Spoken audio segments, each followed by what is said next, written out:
जय हिंद दोस्तों, कैसे हैं आप सब। आज हम इंडियन ज्योग्राफी की सबसे महत्वपूर्ण वीडियो लेकर आए हैं। आज की हमारी वीडियो भारत की नदियों पर आधारित है। मतलब कोई घुमा फिरा कर बात नहीं, एकदम सीधे मुख्य विषय पर ध्यान केंद्रित किया गया है। अब जो सबसे ध्यान देने वाली बात है ना, वो ये है, भारत की नदियों वाला अध्याय इंडियन ज्योग्राफी की नींव माना जाता है। ये एक लाइन सच में पूरी कहानी बयां कर देती है। सोचिए, नदियां पूरे भूगोल का आधार हैं और इसके बिना भारतीय भूगोल की समझ बिल्कुल अधूरी है। इसीलिए स्रोत में भी ये साफ तौर पर सलाह दी गई है कि सामग्री को पूरा अंत तक जरूर देखा जाए। इसके ठीक बाद दर्शकों की भागीदारी सुनिश्चित करने के लिए एक बहुत ही स्पष्ट और ऊर्जावान सूची दी गई है। इसमें सीधे सीधे अनुरोध किया गया है लाइक करना, चैनल को सब्सक्राइब करना, अपने दोस्तों के साथ शेयर करना और हाँ, कमेंट जरूर करना। ये लोगों को एक साथ जोड़ने का एकदम सीधा और असरदार तरीका है। और फिर इस सफर की शुरुआत होती है एक बेहद जोशीली लाइन के साथ। तो चलिए शुरू करते हैं। भारत की नदियां। तो सबसे पहले हम गंगा नदी और उसकी सहायक नदियों की बात करेंगे। गंगा रिवर सिस्टम को शुरू करने से पहले हमें ये समझना है कि गंगा का निर्माण कैसे होता है। देख, गंगा का निर्माण मुख्य रूप से 2 मुख्य धाराओं और 5 प्रमुख संगमों से होता है और इन संगमों को प्रयाग के नाम से जाना जाता है। जो इसकी मुख्य धाराएं हैं वो पहली अलकनंदा है और दूसरी भागीरथी। ये दोनों जो मुख्य धाराएं अलकनंदा भागीरथी देवप्रयाग में मिलती है ना, उसके बाद ही इसे गंगा के नाम से जाना जाता है। तो जैसा कि हमने पहले बताया, गंगा का निर्माण 2 प्रमुख धाराओं और 5 प्रमुख संगमों से होता है। इस चीज को समझ लेते हैं। सबसे पहले देखिए अलकनंदा नदी को देखिए। अलकनंदा नदी उत्तराखंड में सतोपंथ ग्लेशियर से निकलती है और ये विष्णुप्रयाग में धौली गंगा नदी से मिलती है, जो पहला प्रयाग है। इसके बाद अलकनंदा नदी नंद प्रयाग में नंदाकिनी नदी से मिलती है, जो दूसरा प्रयाग है। और फिर अलकनंदा नदी कर्ण प्रयाग में पिंडर नदी से मिलती है, जो तीसरा प्रयाग है। और फिर अलकनंदा नदी रुद्र प्रयाग में मंदाकिनी नदी से मिलती है। तो ये 4 संगम है। अंत में अलकनंदा नदी देव प्रयाग में भागीरथी नदी से मिल जाती है, जिसके बाद इसे गंगा के नाम से जाना जाता है। एक बहुत ही फेमस तीर्थ स्थल है बद्रीनाथ, और इसके अलावा एक प्राकृतिक झरना तप्तकुंड, ये अलकनंदा नदी के किनारे ही स्थित है सब। इसके बाद भागीरथी नदी देखिए। भागीरथी नदी को गंगा की मूल स्रोत धारा कहा जाता है। ये उत्तराखंड के उत्तरकाशी जिले में गंगोत्री ग्लेशियर के पास से निकलती है। गंगोत्री ग्लेशियर के पास जो गोमुख है ना, वहीं से निकलती है। इसके मध्य भाग में घाटियां हैं, गंगोत्री, उत्तरकाशी जैसी बस्तियां, इसके अलावा टेहरी बांध, ये सभी भागीरथी नदी के किनारे हैं। अब जब हमने चर्चा कर ही ली है कि गंगा का निर्माण कैसे होता है, तो आइए गंगा के प्रवाह का जो मार्ग है, रूट है, इस पर चर्चा करें। सबसे पहले तो गंगा के किनारे जो प्रमुख स्थल हैं, शहर हैं, वो कौन कौन से हैं, एग्जाम के पॉइंट से बहुत जरूरी है। तो गंगा नदी के किनारे जो प्रमुख स्थल हैं, शहर हैं, वो है हरिद्वार, कानपुर, कन्नौज, प्रयागराज, वाराणसी, पटना, गाजीपुर, भागलपुर, मिर्जापुर, बलिया, बक्सर, सैदपुर और चुनार। ये सभी इम्पोर्टेंट शहर हैं जो गंगा नदी के किनारे बसे हुए हैं। इसके अलावा गंगा नदी पर 2 प्रमुख बैराज भी बने हुए हैं, बहुत ही फेमस है। पहला है हरिद्वार बैराज, ये हरिद्वार में स्थित है। ये एक बैराज है, इसलिए ये सिंचाई और अन्य उपयोगों के लिए जो पानी का प्रवाह है, इसको नियंत्रित करता है। इसके बाद है फरक्का बैराज, ये पश्चिम बंगाल में स्थित है। ये कोलकाता बंदरगाह पर गाद जमा ना होने पाए, इसके लिए गंगा नदी के पानी को हुगली नदी की ओर मोड़ देता है। इसके बाद चर्चा करेंगे गंगा की सहायक नदियां, गंगा की जो ट्रिब्यूटरीज हैं। तो देखिए, इनको 2 भागों में बांटा गया है। एक तो है लेफ्ट बैंक ट्रिब्यूटरीज और दूसरी है right bank tributaries. Left bank tributaries में मुख्य तौर पर है रामगंगा, गोमती, घाघरा, गंडक, कोसी और महानंदा।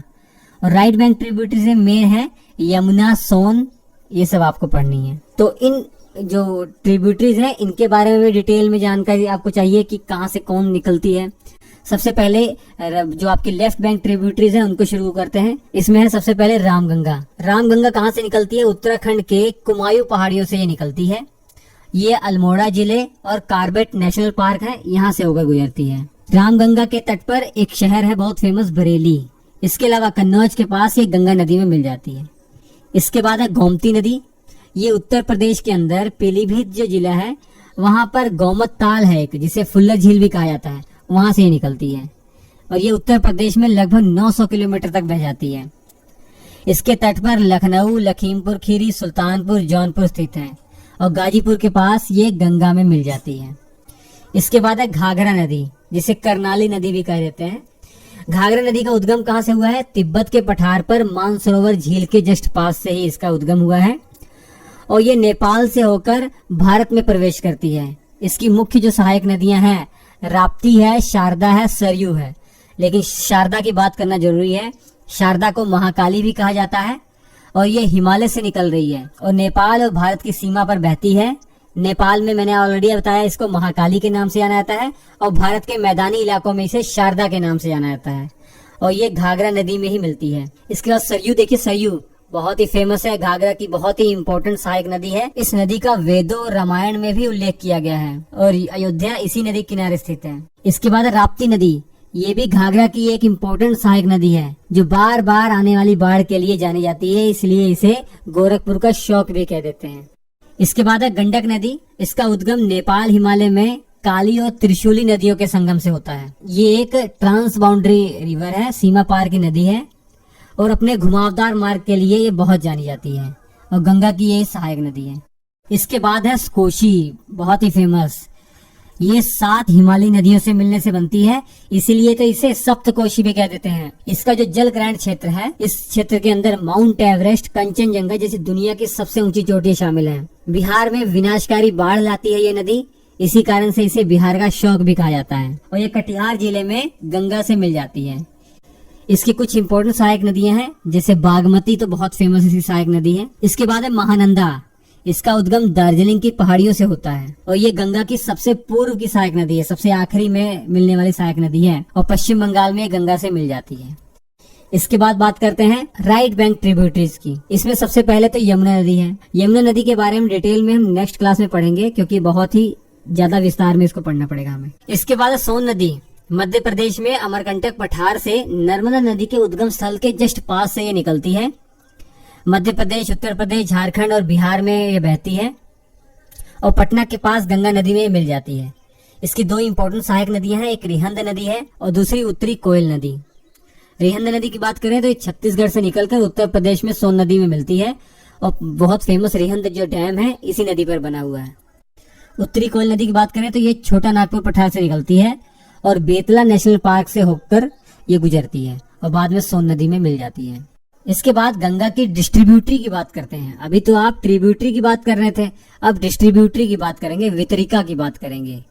यह है हुगली नदी। देखिए, हुगली नदी गंगा की सहायक नदी नहीं है, बल्कि ये क्या है? वितरिका है, डिस्ट्रीब्यूटरी है। मतलब डिस्ट्रीब्यूटरी वो नदी होती है जो मुख्य नदी से अलग होकर बहती है। और पश्चिम बंगाल में जो फरक्का बैराज है, वहीं से तो गंगा नदी 2 भागों में बट जाती है।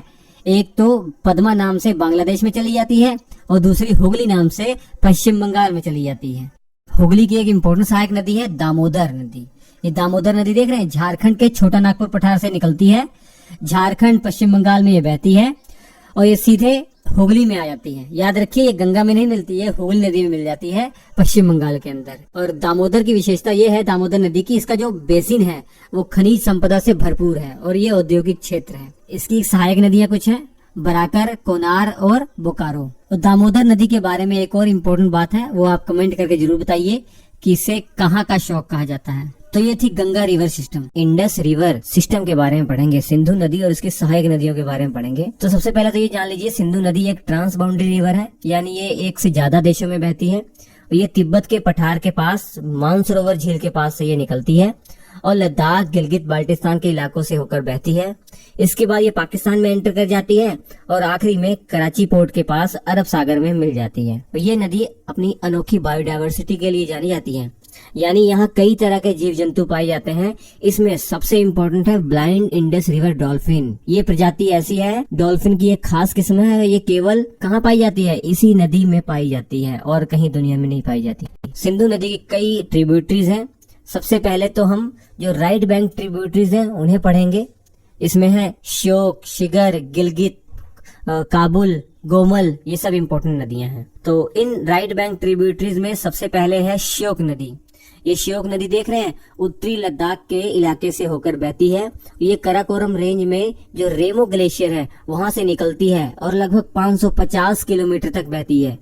ये श्योक नदी जहां नुब्रा नदी से मिलती है, वहां एक चौड़ा वी शेप का मोड़ बनाती है, देख पा रहे हैं मैप में।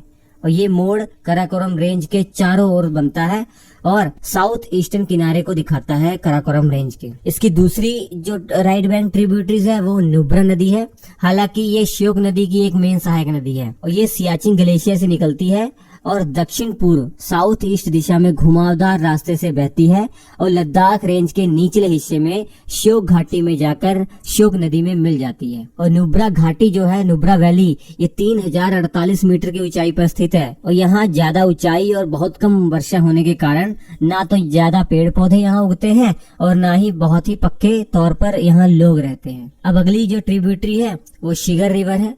शिगर नदी एक छोटी राइट बैंक ट्रिब्यूटरीज है सिंधु की और ये हिस्पर ग्लेशियर से निकलती है और सिंधु नदी में मिल जाती है। शिगर नदी एक बहुत ही तेज ढलान से नीचे आती है और इसका जल ग्रहण क्षेत्र जो इसका कैचमेंट एरिया है वो ज्यादातर ग्लेशियरों की हलचल से ही बना है। नेक्स्ट जो ट्रिब्यूटरी है वो गिलगित रिवर है। ये हिमालय के नॉर्थ वेस्टर्न बॉर्डर के पास से ग्लेशियरों से निकलती है और ये सिंधु नदी की एक इम्पोर्टेंट राइट बैंक ट्रिब्यूटरी है। ये एक सुनसान और अलग थलग जल ग्रहण क्षेत्र से होकर बहती है, मतलब आइसोलेटेड कैचमेंट एरिया है इसका।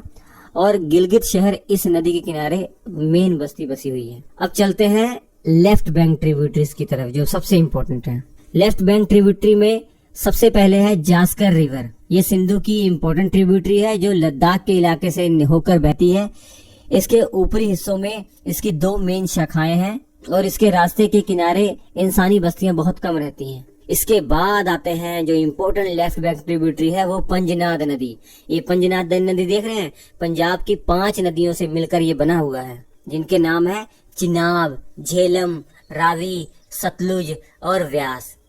ये पंजनाद पाकिस्तान से होकर बहती है और पाकिस्तान के मिठान कोट में सिंधु नदी में मिल जाती है। अब हम सिंधु की इसी 5 सब ट्रिब्यूटरीज यानी सहायक नदियों में मिलने वाली नदियों पर बात करेंगे। पहली है चिनाब रिवर। ये हिमाचल प्रदेश के लाहौल स्पीति में तांडी नाम के जगह पर चंद्र और भागा नदियों से मिलने से बनती है। चिनाब जम्मू और कश्मीर में जम्मू इलाके से होकर बहती है और फिर पाकिस्तान के मैदानी इलाकों में चली जाती है। ये सिंधु की सबसे बड़ी सहायक नदी है। Salal dam, Baglihar dam, Dulhasti dam और दुनिया का सबसे ऊंचा रेलवे पुल यानी चिनाब ब्रिज इसी नदी पर बना हुआ है। अब पंजनाद की अगली जो उप सहायक नदी है वो है झेलम। इसकी हम बात करेंगे। ये पीर पंजाल रेंज में वेरीनाग के एक झरने स्प्रिंग से निकलती है। झेलम नदी श्रीनगर में वुल्लर लेक से होकर बहती है और पाकिस्तान में ये चली जाती है जहां ये पाकिस्तान के झांग के पास चिनाब नदी में मिलती है।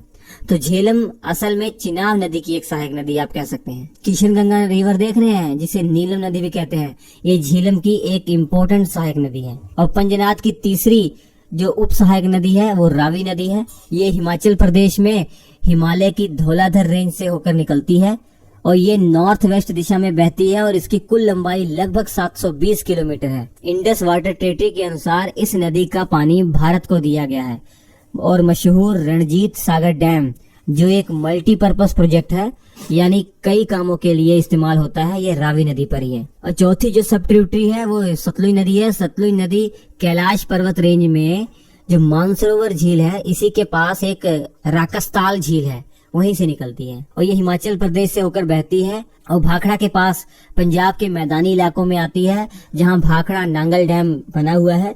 सतलुज का इस्तेमाल बिजली बनाने और सिंचाई के लिए किया जाता है और इसके रास्ते पर बिजली बनाने वाले कई प्रोजेक्ट लगे हुए हैं, अर्थात कई हाइड्रो इलेक्ट्रिक प्रोजेक्ट यहाँ पे हैं। और लास्ट जो सब ट्रिब्यूटरी है वो है ब्यास नदी। ये हिमाचल प्रदेश में जो रोहतांग दर्रा है उसी के पास ब्यास कुंड से निकलती है। ये पंजाब में हरिके में सतलुज नदी में मिल जाती है। तो ब्यास नदी की कुल लंबाई लगभग 460 किलोमीटर है और ये कई टूरिस्ट स्पॉट्स से होकर बहती है जैसे कि मनाली शहर ब्यास नदी के ही किनारे बसा हुआ है। तो ये सब Sindhu river system, Indus river system के बारे में था जो आपको याद रखना है। अब एक छोटा सा नोट है इंडस वाटर ट्रीटी के बारे में। सिंधु जल संधि ये भारत और पाकिस्तान के बीच पानी के बंटवारे का एक समझौता, एक एग्रीमेंट है जिसमें वर्ल्ड बैंक ने मीडिएटर का काम किया था और ये 1960 में लागू हुई थी। तो इंडस रिवर सिस्टम का जो पानी है भारत और पाकिस्तान में के बीच कैसे बांटा गया था। इस एग्रीमेंट के तहत भारत की जो 3 ईस्टर्न रिवर है, पूर्वी नदियां हैं यानी ब्यास, रावी, सतलुज, इसके पानी पर कंट्रोल भारत को दिया गया था, जबकि जो 3 पश्चिमी नदियां हैं, वेस्टर्न रिवर है यानी सिंधु, झेलम, चिनाब, इनके पानी पर जो कंट्रोल है वो पाकिस्तान को दिया गया था।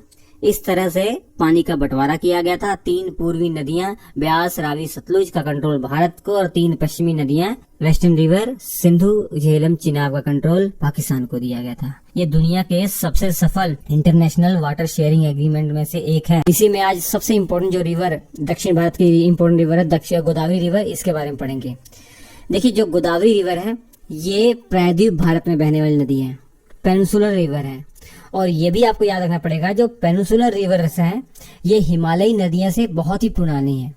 तो गोदावरी क्या है, एक पेनिनसुलर रिवर है। इसे वृद्ध गंगा या दक्षिण गंगा भी कहा जाता है। ये भारत की दूसरी सबसे बड़ी नदी है आफ्टर गंगा, और ये दक्षिण भारत की सबसे बड़ी नदी है। इसी कारण से इसे दक्षिण गंगा कहते हैं। और ये मध्य भारत में एक फ्लो करने वाली बहुत ही इंपॉर्टेंट जलमार्ग है। निकलती कहाँ से है, वेस्टर्न घाट में त्र्यंबकेश्वर से निकलती है। और ये त्र्यंबकेश्वर महाराष्ट्र के नासिक जिले में स्थित है। गोदावरी रिवर महाराष्ट्र, तेलंगाना, आंध्र प्रदेश, छत्तीसगढ़, ओडिशा राज्यों से होकर बहती है और बंगाल की खाड़ी में 2 मुहानों के माध्यम से गिरती है। उत्तर में है गोमती गोदावरी और दक्षिण में है वशिष्ठ गोदावरी। गोदावरी नदी के तट पर स्थित जो प्रमुख शहरी केंद्र हैं वो जैसे नासिक है, त्र्यंबकेश्वर है, नांदेड़ है, औरंगाबाद है, नागपुर है, भद्राचलम है, निजामाबाद है और राजमुंदरी है।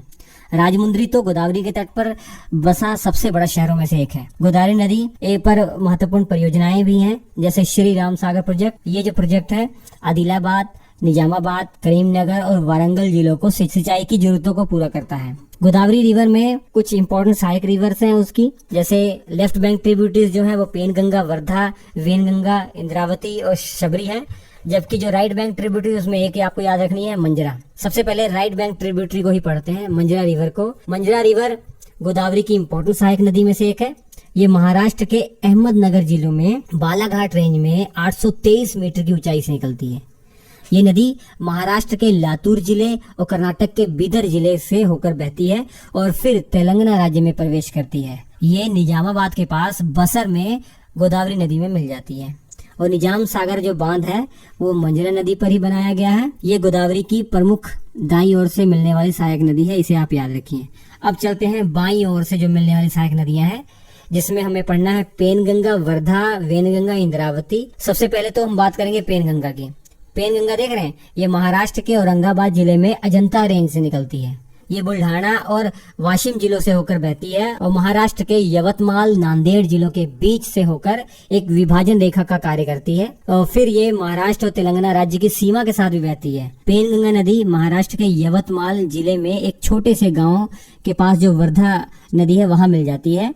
ये बहुत गहरी है और नौकायान के लिए ज्यादा उपयुक्त नहीं है। इस नदी पर 2 इम्पोर्टेंट बांध बनाए गए हैं जिनके नाम है अपर पेनगंगा और लोअर पेनगंगा। और ये नदी पेनगंगा जो वाइल्ड लाइफ सेंचुरी है उससे होकर गुजरती है और सहस्त्रकुंड जो वाटरफॉल है इसी पेनगंगा नदी पर स्थित है। नेक्स्ट है वर्धा नदी।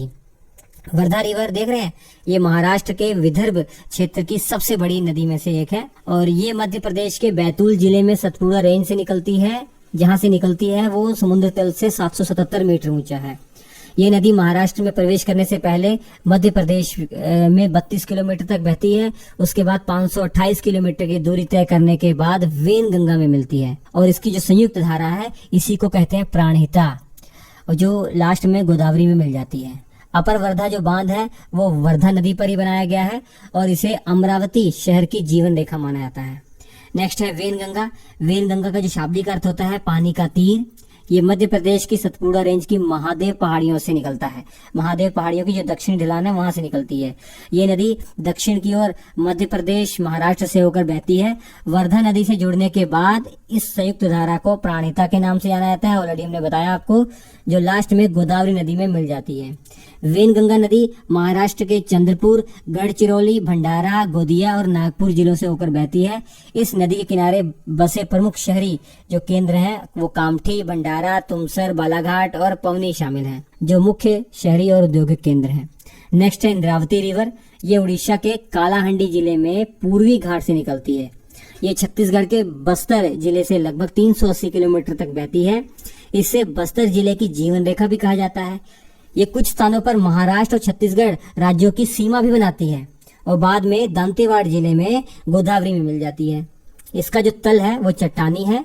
इसी कारण से गोदावरी नदी के संगम के पास का इलाका अगर छोड़ दिया जाए, बाकी इलाके में, बाकी रिवर में नौकायान नहीं चलाई जा सकती। और चित्रकूट जो वाटरफॉल है इंद्रावती रिवर पर ही बना हुआ है और इंद्रावती नेशनल पार्क और टाइगर रिजर्व छत्तीसगढ़ में इसी नदी के क्षेत्र में आता है। नेक्स्ट है शबरी रिवर। शबरी रिवर गोदावरी की इंपॉर्टेंट सहायक नदियों में से एक है। ये उड़ीसा में पूर्वी घाट की पश्चिमी ढलानों से निकलती है। ये नदी छत्तीसगढ़ और उड़ीसा राज्यों के बीच सीमा बनाती है और बाद में आंध्र प्रदेश में एंटर कर जाती है और गोदावरी में मिल जाती है। उड़ीसा में स्थित अपर जो कोलाब प्रोजेक्ट है वो शबरी रिवर पर बना हुआ है। ये एक इम्पोर्टेंट बांध प्रोजेक्ट है जो सिंचाई और हाइड्रो पावर जनरेशन के लिए पानी की आपूर्ति करता है। तो ये था गोदावरी और उसकी right and left bank tributaries. Indian geography को कंटिन्यू करेंगे। ब्रह्मपुत्र रिवर पढ़ेंगे। ब्रह्मपुत्र रिवर देख रहे हैं, ये 3 देशों में बहती है, तिब्बत, भारत, बांग्लादेश। निकलती कहाँ से है? तिब्बत के अंदर जो चेमायुंगडुंग ग्लेशियर है वहां से निकलती है। मानसरोवर झील के पूर्व दिशा में देखिए 80 किलोमीटर लगभग दूरी पर वहां से इसका उद्गम होता है। तिब्बत के अंदर इसे या तो सांगपो कहते हैं या यारलुंग सांगपो कहते हैं। तिब्बत के पठार में देख रहे हैं ये लगभग नदी 1100 किलोमीटर तिब्बत के पठार में बहती है और उसके बाद नामचा बरवा चोटी देख रहे हैं, इसी के पास ये एकदम गहरी घाटी बनाती है और यहीं पर ये यू टर्न लेती है और दक्षिण की ओर मुड़ जाती है। ये बहुत ही गहरा गार्ज यहाँ बना रही है, देख लीजिए, जिसे दिहांग गार्ज या ब्रह्मपुत्र गार्ज भी कह देते हैं। और भारत में प्रवेश करते ही ये नदी दिहांग के नाम से जानी जाती है। अरुणाचल प्रदेश में एंटर कर रही है, देख रहे हैं आप। और अरुणाचल प्रदेश में इसमें 2 नदियां आकर मिलती हैं, दिबांग और लोहित। इसके बाद ये नदी बन जाती है ब्रह्मपुत्र। अरुणाचल प्रदेश के बाद ये असम वाले इलाके में आती है। असम एक मैदानी क्षेत्र है जबकि अरुणाचल प्रदेश एक पहाड़ी क्षेत्र था। जब भी कोई नदी पहाड़ी क्षेत्र से मैदानी क्षेत्र में आएगी उसकी गति इतनी तेज होती है तो मैदानी क्षेत्र में वो फैल जाती है। इसी कारण से असम में ब्रह्मपुत्र नदी जब पहुंचती है उसके बाद इतनी चौड़ी हो जाती है, कहीं कहीं देखा गया है 10 किलोमीटर तक ये चौड़ी फैल चुकी है। इसी कारण से इसी बीच मौजली आइलैंड भी बनता है जो दुनिया का सबसे बड़ा नदी द्वीप है। इसकी कुछ इंपॉर्टेंट सहायक नदियां हैं।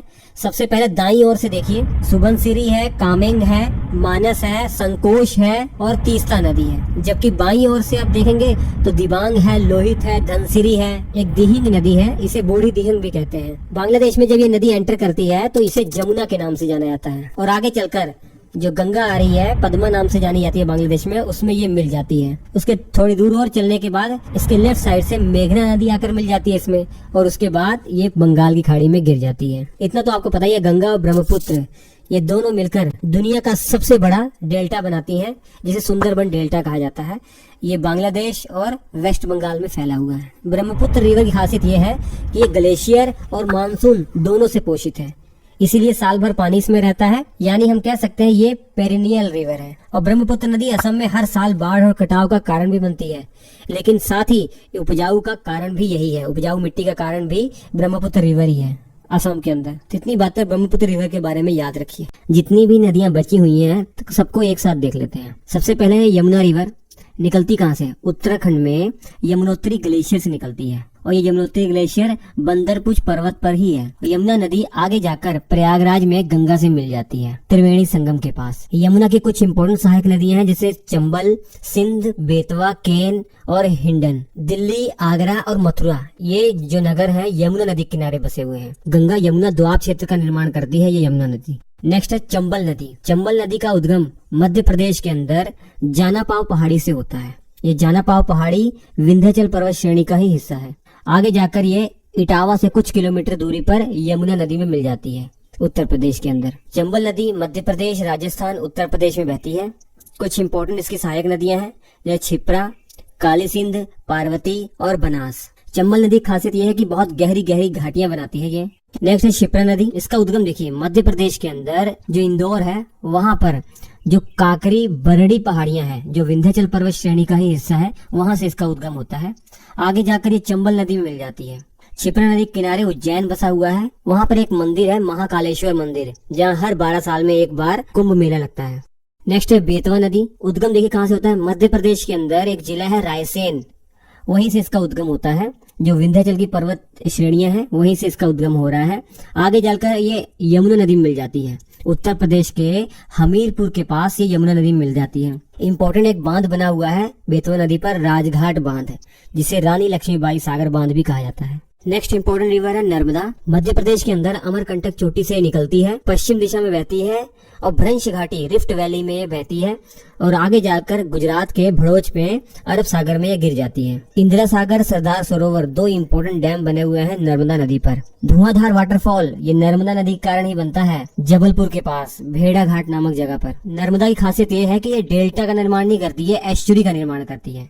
इसके बाद ताप्ती नदी, इसका जो उद्गम है मध्य प्रदेश में एक जिला है बैतूल जिला, उसी के पास एक जगह है मुल्ताई, वहां से इसका उद्गम हो रहा है और आगे जाकर सूरत के पास अरब सागर में गिर जाती है। पूर्णा, गिरना और पांजरा ये इंपॉर्टेंट सहायक नदियां हैं ताप्ती की। ताप्ती नदी मध्य प्रदेश, महाराष्ट्र और गुजरात में बहती है। नेक्स्ट है माही नदी। माही नदी का उद्गम मध्य प्रदेश के अंदर एक जिला है धार जिला, वहीं से इसका उद्गम होता है, जहां विंध्याचल की पर्वत श्रेणियां है ना, वहीं से इसका उद्गम हो रहा है। माही नदी मध्य प्रदेश, राजस्थान, गुजरात में बहती है और आगे जाकर खंबात की खाड़ी में गिर जाती है। बजाज सागर जो डैम है ये माही नदी पर ही बना हुआ है। माही की खासियत यह है कि कर्क रेखा को 2 बार काटती है ये। नेक्स्ट है लूनी नदी। लूनी नदी का उद्गम राजस्थान में अजमेर के पास जो अरावली पहाड़ियां हैं उसी में नाग पहाड़ियां हैं। नाग पहाड़ियां अरावली का हिस्सा है, वहीं से लूनी नदी का उद्गम हो रहा है। लूनी नदी आगे जाकर कच्छ के रण में लुप्त हो जाती है, समुद्र तक नहीं पहुंच पाती। तो किस प्रकार की रिवर है ये? इनलैंड रिवर है, अंतःस्थलीय रिवर कह सकते हैं इसे आप। जवाई, सुकड़ी ये इसकी सहायक नदियां हैं। सोम नदी, सोम नदी का उद्गम उदयपुर जिले से हो रहा है, अरावली श्रेणियों से ही, और ये माही नदी में मिल जाती है। माही की एक सहायक नदी है। नेक्स्ट है साबरमती नदी। साबरमती का उद्गम जो है राजस्थान के अंदर अरावली पर्वत के अंदर जो जयसमंद झील है, जिसे ढेभर झील भी कहा जाता है, वहां से इसका उद्गम होता है और ये गुजरात में जाकर खंबात की खाड़ी में गिर जाती है। अहमदाबाद और गांधीनगर साबरमती नदी के किनारे ही बसे हुए हैं। गुजरात की एक बहुत इंपॉर्टेंट नदी है साबरमती। नेक्स्ट है बनास नदी। बनास नदी का उद्गम राजसमंद जिले से होता है। राजसमंद जिले में खमनोर की जो पहाड़ियां हैं जो अरावली पर्वत श्रेणी का ही हिस्सा है, वहां से इसका उद्गम हो रहा है और ये आगे जाकर चंबल नदी में मिल जाती है। सवाई माधोपुर के पास चंबल नदी में मिल जाती है, राजस्थान में फ्लो हो रही है नदी। नेक्स्ट है कृष्णा रिवर। उद्गम कहाँ से हो रहा है? महाराष्ट्र के अंदर वेस्टर्न घाट है, सह्याद्री पर्वतमाला है, उसी में महाबलेश्वर के पास कृष्णा नदी का उद्गम होता है और ये आंध्र प्रदेश में जाकर बंगाल की खाड़ी में गिर जाती है। महाराष्ट्र, कर्नाटक, तेलंगाना, आंध्र प्रदेश में फ्लो हो रही है कृष्णा नदी। कुछ इंपॉर्टेंट सहायक नदियां इसकी हैं, जैसे भीमा, तुंगभद्रा, मूसी, कोयना, पंचगंगा, दूधगंगा, घाट प्रभा, माल प्रभा, ये सब इंपॉर्टेंट सहायक नदियां हैं। और नागार्जुन सागर, श्रीशैलम डैम, ये कृष्णा नदी पर इंपॉर्टेंट बांध है जो बने हुए हैं। नेक्स्ट है तुंगभद्रा नदी। तुंगभद्रा नदी का उद्गम तुंगा और भद्रा 2 नदियों के संगम से होता है। कर्नाटक के अंदर पश्चिमी घाट से आ रही है और आगे जाकर कृष्णा नदी में मिल जाती है। हम्पी इसी के तट पर तो है, इसी के तट पर हम्पी स्थित है जो इम्पोर्टेंट नगर है। नेक्स्ट कावेरी नदी। कावेरी नदी का उद्गम कर्नाटक के अंदर जो कुर्ग जिला है, वहां से ब्रह्मगिरी जो पहाड़ियां हैं, वहां से इसका उद्गम हो रहा है और तमिलनाडु में जाकर बंगाल की खाड़ी में ये गिर जाती है। इम्पोर्टेंट जो ट्रिब्यूटरीज है कावेरी की, हेमावती, काबिनी, अमरावती, लक्ष्मण तीर्थ और भवानी है। बहुत इंपॉर्टेंट वाटरफॉल है एक, जिसका नाम है शिव समुद्रम, ये कर्नाटक के अंदर है, कावेरी नदी पर ही बना हुआ है। 2 इंपॉर्टेंट डैम है कावेरी नदी पर, कृष्ण राज सागर डैम और मेट्टूर डैम। नेक्स्ट है पेन्नार रिवर। इसका उद्गम कर्नाटक के अंदर नंदी हिल्स से होता है और आंध्र प्रदेश में जाकर बंगाल की खाड़ी में गिर जाती है। नेक्स्ट है वेगई नदी। वेगई नदी का उद्गम तमिलनाडु के अंदर जो पश्चिमी घाट की वरुसनाडु पहाड़ियां हैं, वहां से होता है। जो मदुरै शहर है ये इसी के किनारे बसा हुआ है और ये पाक स्ट्रेट में जाकर गिर जाती है। नेक्स्ट है पेरियार रिवर। पेरियार रिवर का जो उद्गम है जो पश्चिमी घाट की शिवगिरी पहाड़ियां हैं, वहां से होता है और आगे जाकर ये जो वेम्बनाड झील है जो अरब सागर से मिलती है, वहीं पे ये खुद को गिरा देती है केरल राज्य के अंदर। और केरल की सबसे लंबी नदी पेरियार रिवर ही है और केरल की जीवन रेखा कहा जाता है इसे। 2 इंपॉर्टेंट डैम है इसके ऊपर, एक इडुक्की डैम, दूसरा मुल्ला पेरियार डैम। नेक्स्ट है सावित्री नदी। इसका उद्गम महाराष्ट्र में महाबलेश्वर से होता है और आगे जाकर ये अरब सागर में गिर जाती है। नेक्स्ट है भारत पूजा रिवर। निकलती कहाँ से है? तमिलनाडु में अन्नामलाई पर्वत से निकलती है और अरब सागर में ये गिर जाती है। नेक्स्ट है महानदी रिवर। महानदी छत्तीसगढ़ में जो धमतरी जिला है, वहां पर जो सिहावा की पहाड़ियां हैं, वहां से इसका उद्गम होता है और उड़ीसा में जाकर बंगाल की खाड़ी में गिर जाती है। कुछ इंपॉर्टेंट सहायक नदियां इसकी, शिवनाथ, तेल, जोंक, और एक बहुत इंपॉर्टेंट डैम बना हुआ है हीराकुंड डैम, ओडिशा के अंदर, वो महानदी पर ही बना हुआ है। नेक्स्ट है उमियम रिवर। उद्गम इसका मेघालय के अंदर शिलोंग से होता है और ये नदी एक लेक बनाती है। इस लेक का नाम है उमियम लेक। ये एक मानव निर्मित जलाशय है। नेक्स्ट है वंशधारा रिवर। ओडिशा के कालाहांडी जिले की थुआमूल रामपुर पठार जो है वहां से निकलता है और बंगाल की खाड़ी में गिर जाती है आंध्र प्रदेश में जाकर। नेक्स्ट इंपॉर्टेंट रिवर है बराक रिवर। मणिपुर की पहाड़ियों से निकलती है। मणिपुर, मिजोरम, फिर असम, फिर बांग्लादेश में जाती है। बांग्लादेश में ये सुरमा और कुशियारा शाखाओं में बढ़ जाती है, जो बाद में फिर मिलकर मेघना नदी का निर्माण करती है। मेघना नदी कितनी इंपॉर्टेंट है ये आप जानते हैं, ब्रह्मपुत्र वाले चैप्टर में पढ़ाया था। नेक्स्ट है मांडवी नदी। इसका उद्गम कर्नाटक के अंदर बेलगावी जिला है, वहां पर पश्चिमी घाट से इसका उद्गम होता है और गोवा में जाकर अरब सागर में गिर जाती है। नेक्स्ट है जुआरी रिवर। इसका उद्गम भी गोवा से ही होता है, पश्चिमी घाट में, और ये भी अरब सागर में गिर जाती है। गोवा की सबसे लंबी नदी जुआरी नदी ही है। तो ये थी भारत की नदियां। Thank you. लाइक करना, चैनल को सब्सक्राइब करना, अपने दोस्तों के साथ शेयर करना और हाँ, कमेंट जरूर करना।